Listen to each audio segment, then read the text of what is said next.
Hello and welcome to another episode of Take 5 at 5. My name is Luhan and I'll be your host for today.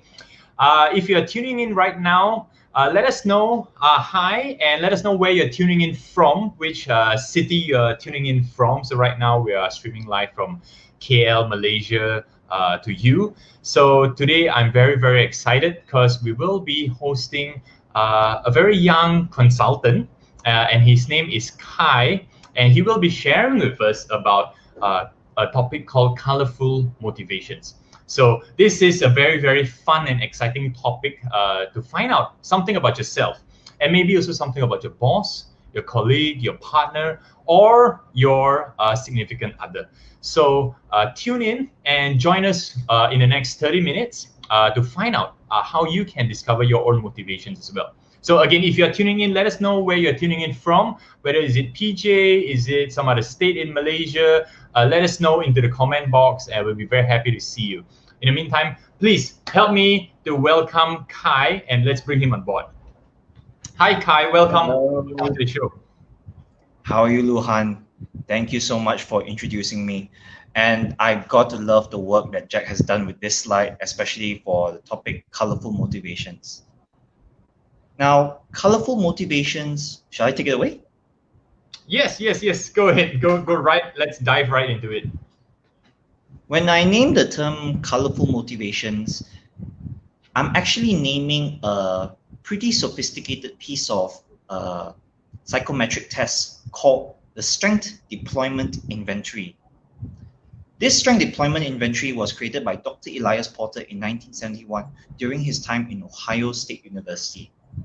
And this was published when he founded his own company called Personal Strengths Assessment Service in 1971. But the reason why he made this company and he made this inventory is to promote his theory called Relationship Awareness Theory. So, Luhan, if you can help me get the first slide up.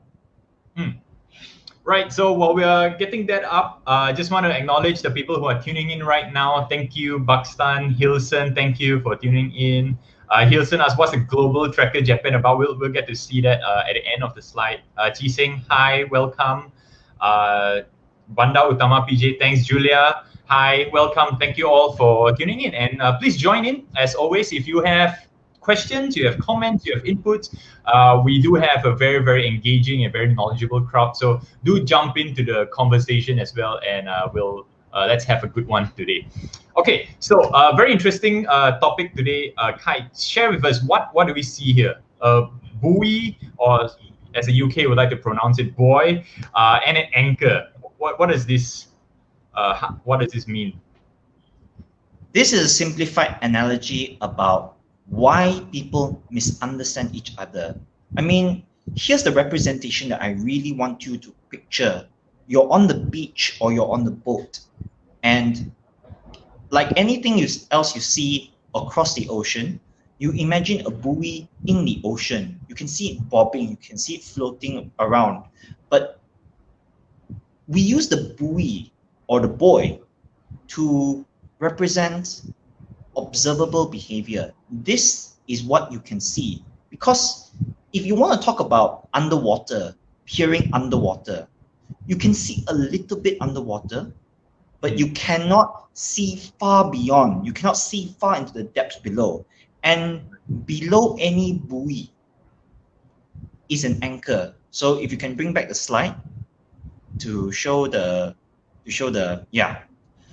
this anchor represents your motives, your values, your experience and traits.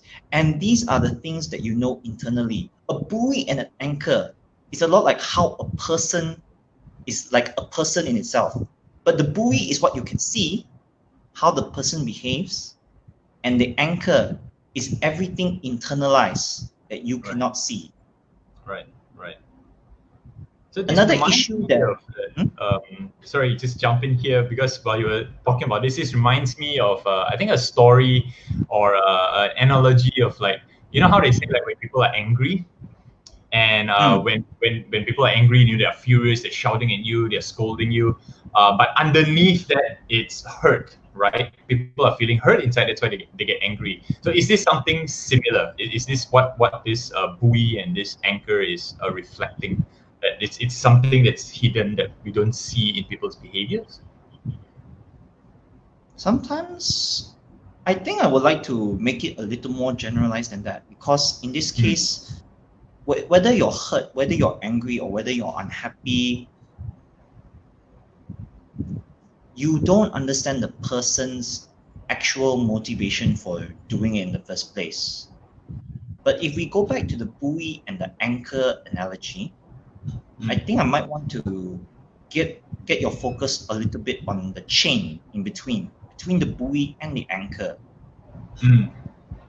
It's chaining these two things together.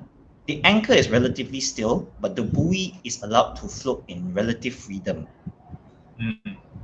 The one question that I would like to pose first and foremost, if you can especially help in the comments below to really say chain in the comments so that I can anchor this analogy. What do you think this chain should be? Should this chain be as flexible as a bungee cord? Or should this chain be like a stiff steel rod? Right. Let's ask our audience here. So it's a fun one. So if you had an anchor and a buoy here, would you like the cord to be flexible, like a bungee cord? Yeah, flexible. Or would it better to be stiff, like a metal rod that is firm? Yeah. So just type it in below. Is it flexible like a bungee cord? So you can just type bungee cord, or stiff like a metal rod. So just type metal rod if you think it's better to be a metal rod. And that's, we're talking about a chain between the buoy and the anchor. So, right, I see some answers coming in.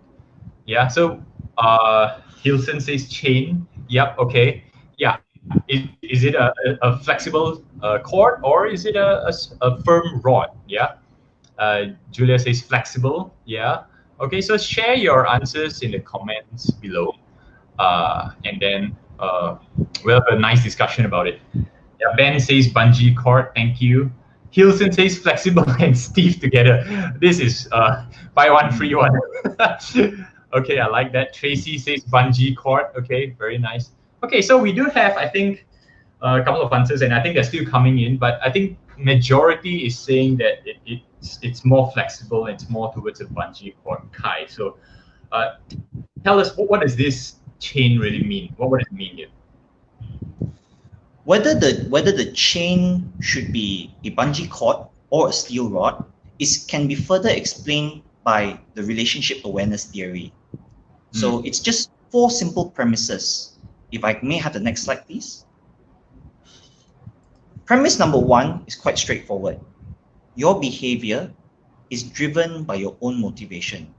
You have a reason for why you behave this way. You have a specific reason why you're behaving the way you are right now. What SDI adds above other psychometrics is usually in premise number 2, because motivation changes in conflict.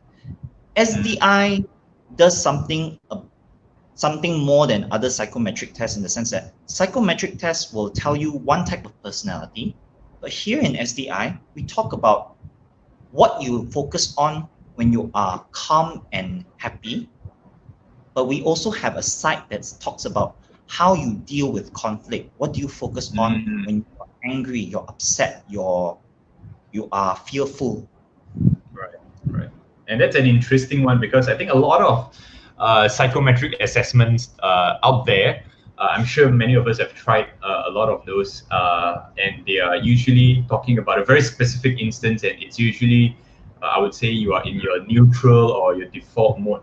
But this one adds a layer, and of course we've all seen this where people suddenly flip or they suddenly change behaviors, and then we go like, hey, what happened here, right? So this is an interesting one, which we will touch at the end of the show. So stay with us until the end, and let's go on to premise 3 and 4.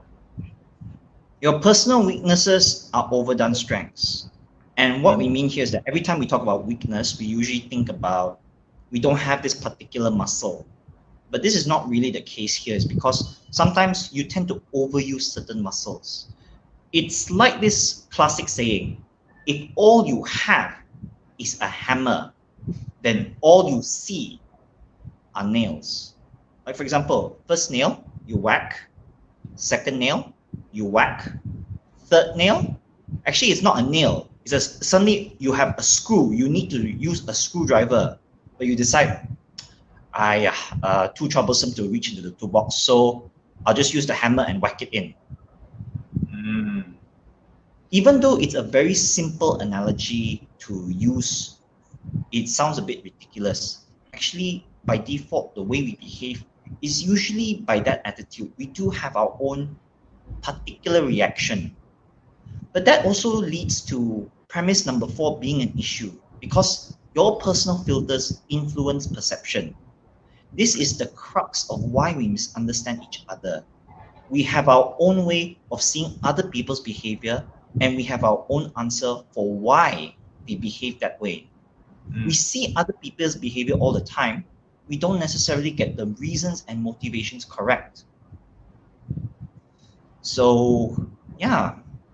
Right. So it's like we could see their behaviors, and they may be doing something that we maybe personally disagree with, but I think what this SDI is telling us is that we can look below the surface behaviors and try and find out what motivations are driving those behaviors.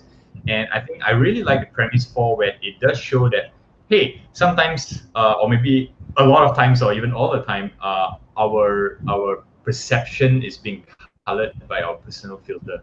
Yeah. So what we assume people's motivations are is it depends on our own filters and our own past experiences. Is that right for me to say so, Kai? Yes, wonderful. But in this case, SDI does us a wonderful job of simplifying those personal filters. So, if I may have the next slide. Ladies and gentlemen, those personal filters of SDI are simplified into colors.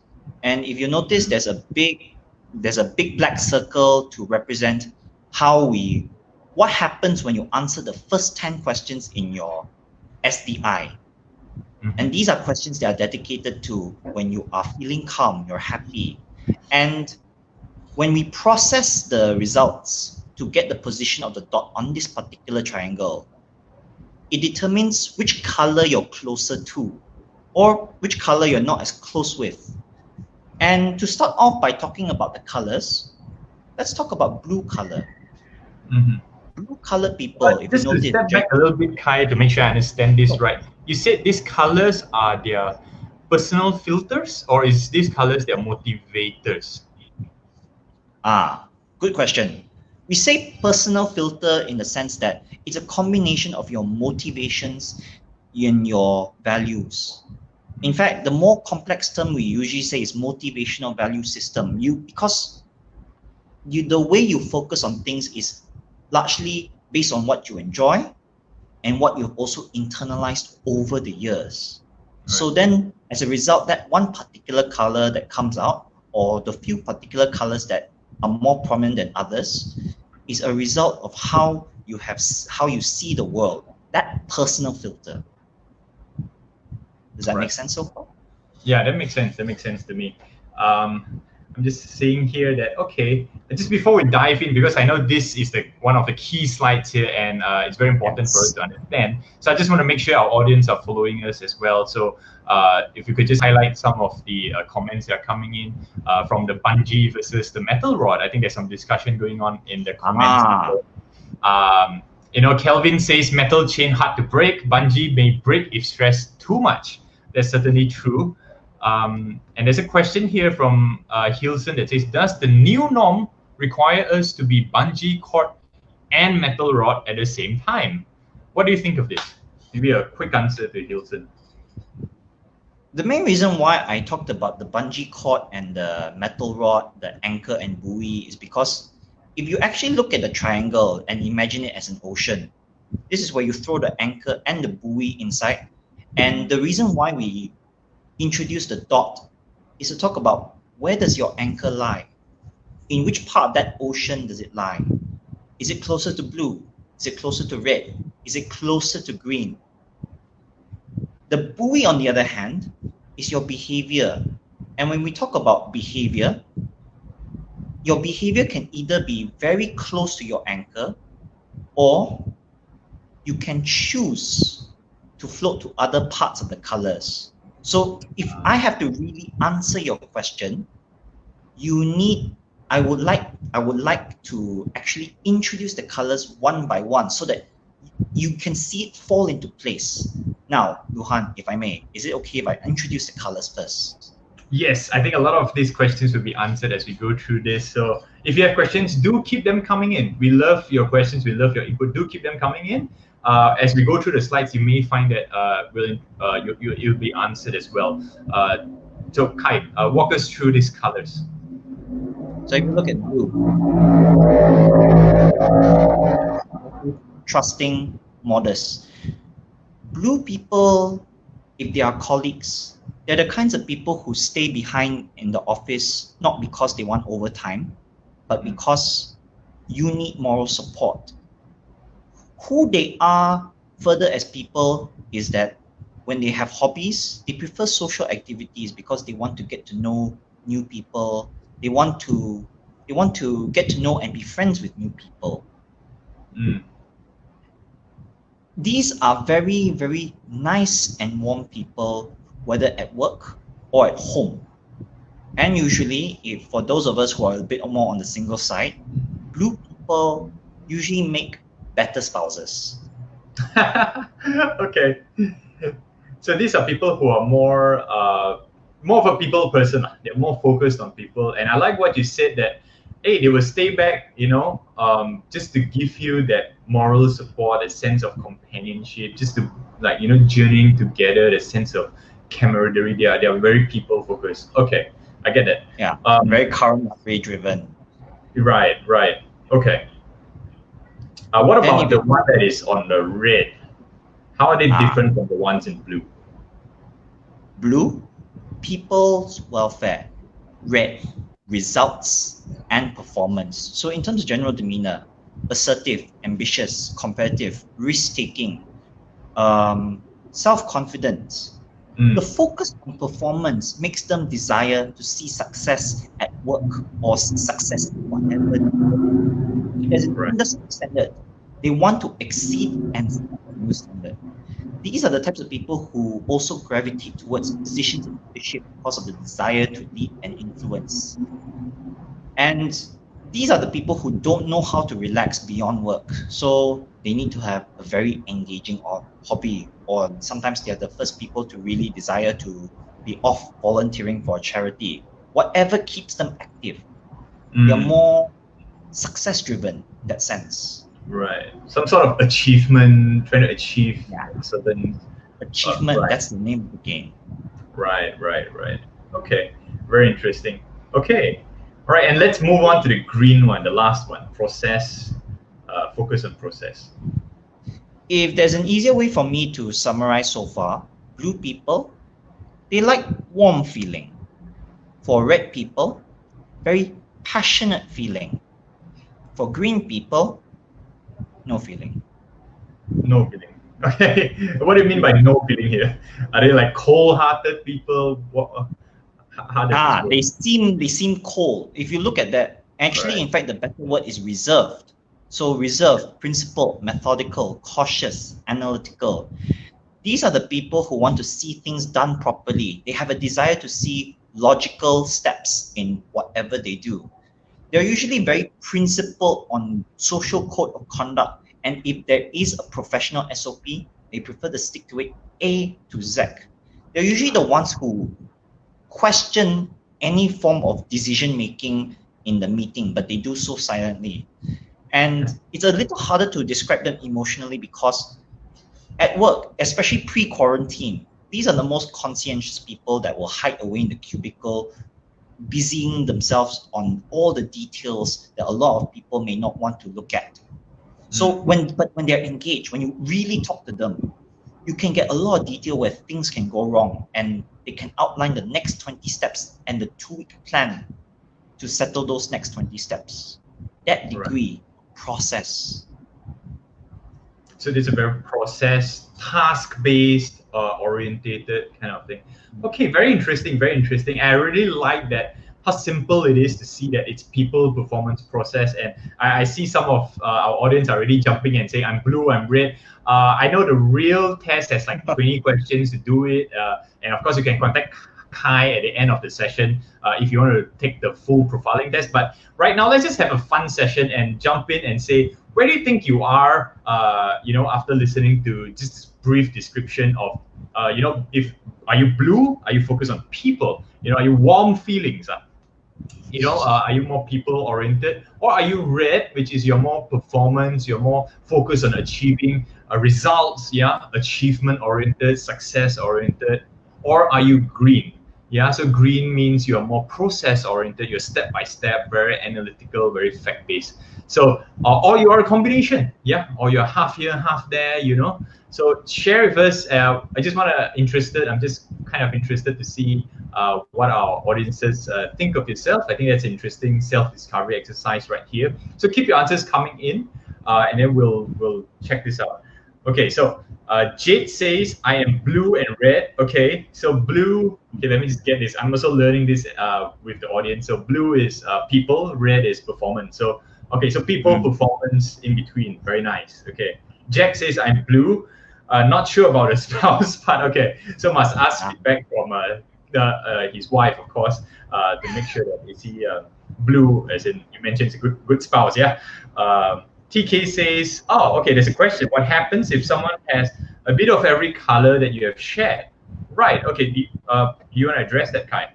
What if someone has like all three? Actually, I can address two questions at the same time. If some of you are saying, I don't know which color I gravitate to, if you guys noticed that it was the hexagon in the middle, just put yourself there. Right. That hexagon in the middle, combination of all three.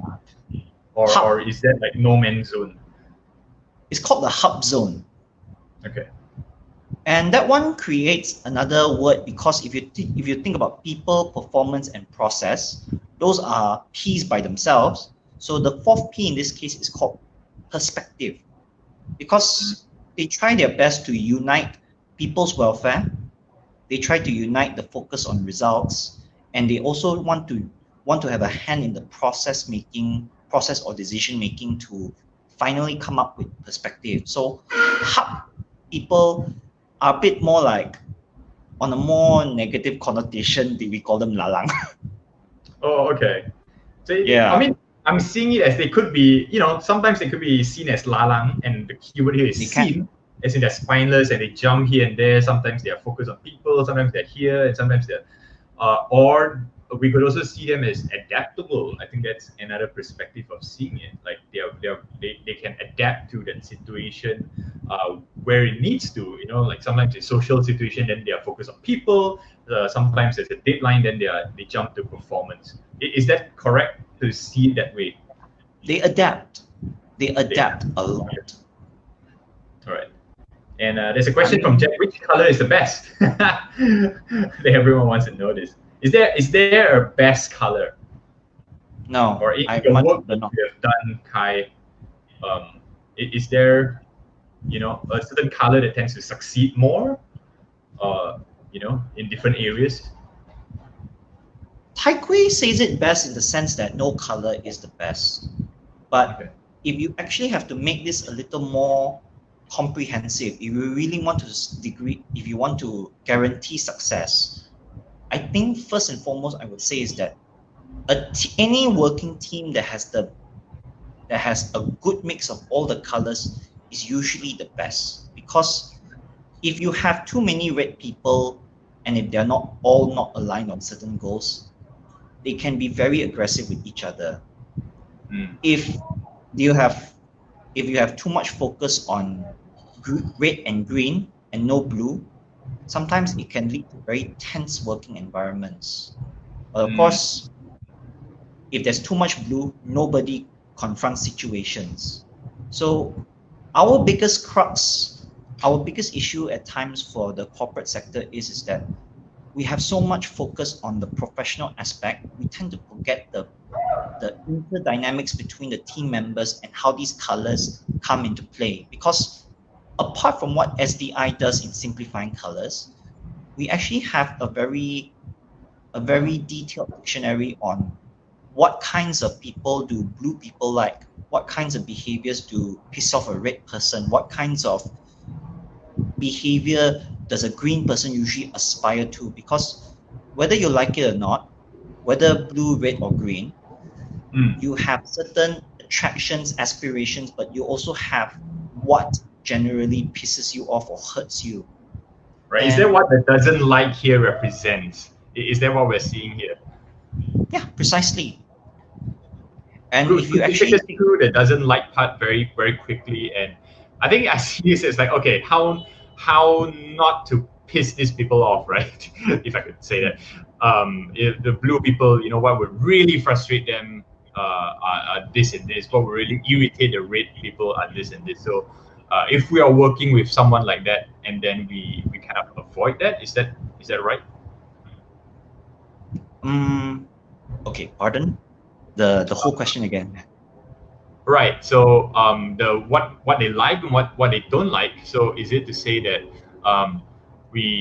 if we are working with them, then we try and avoid for example, like those blue people, they don't like getting abrasive behavior, so they don't like aggressive, very confrontational style. So is it right to say that we avoid those kind of behaviors when we are dealing with such people? Yeah, okay. That's actually a very good way of saying it. Now, one of the questions that was asked yesterday during the psychometric issue, the psychometric test by Brother Loy, thank you, Brother Loy, for having asked this question, is especially when people think about getting locked into a very specific color. I'd much rather recommend, on one hand, SDI simplifies. The real best way to also get the most of SDI is also to do a lot of self-reflection. Because on one hand, if you're blue, abrasive behavior is usually not what pisses you off. Especially if some of you already said before you're blue and red, sometimes you may also be responsible for that abrasive behavior. wishy-washy behavior on part of the reds, whether they prefer, and their frustration with relative inaction, they also react differently. It's a lot of self-awareness, pick and choose, and also really to understand yourself fully, because we're more than just our color. And the reason why the buoy and the anchor analogy has to come into play, especially with the concern for the chain, is because a lot of people have already rightly said it needs to be flexible. And this flexibility is needed to stretch the buoy to other parts of the ocean to adapt. And in the further language of SDI, we call that borrowing colors. Right. I think Singbi has quite some input to share, but due to the time concern, I think I would like to jump to the last bit. I think that's a very interesting point, Kai, that you have, and I don't want to miss that, so I want to share that with our audience about how do we react when we are under stress, right? So, Jack, could you do us the honor of bringing this out? Yes. So just walk us through this, Kai.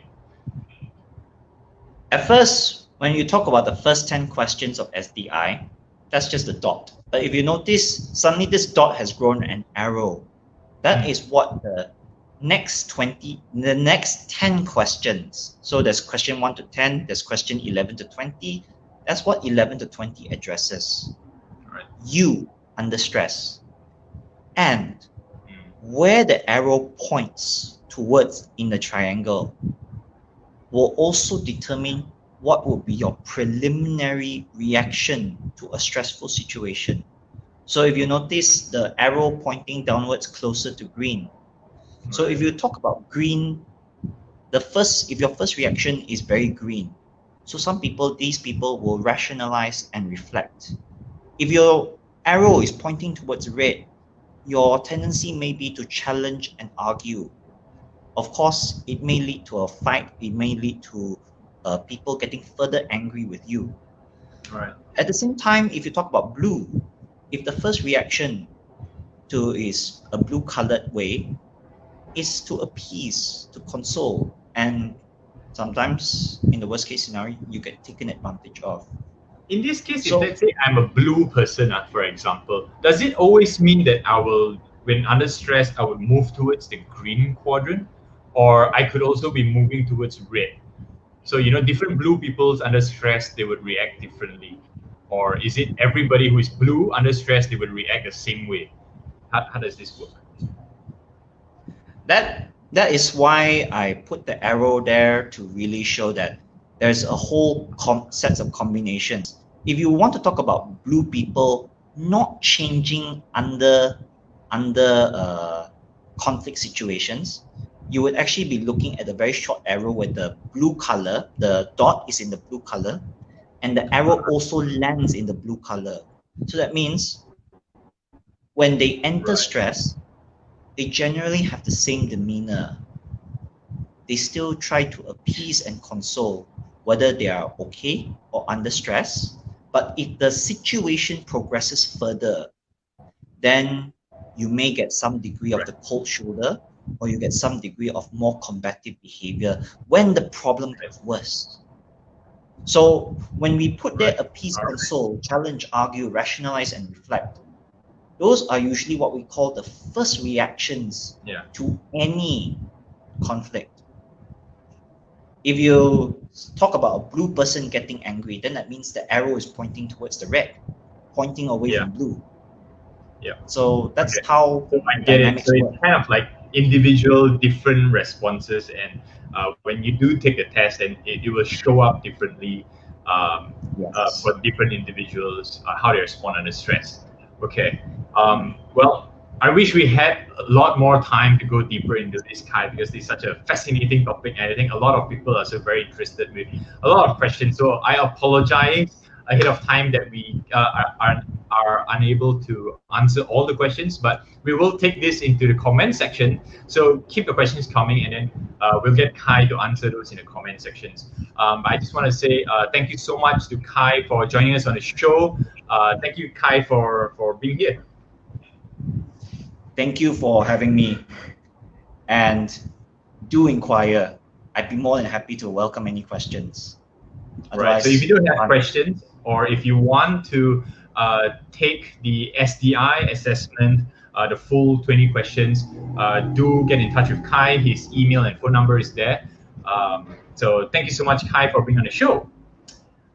All right, and thank you all the audience for tuning in as well. But don't forget, tomorrow we have another episode called the 360 Degrees Assessment and Development in the New Blended Working Arrangements with Seng B. So Seng B is, of course, a very experienced consultant as well, and we'll have a very special ladies touch as the host, Mian, joining us tomorrow. So please do tune in tomorrow at 5 o'clock as well to join us for this very special Take 5 at 5. Beyond that, thank you so much for all your questions, all your input. My name is Luhan, and we'll see you again in tomorrow's Take 5. Take care. Bye.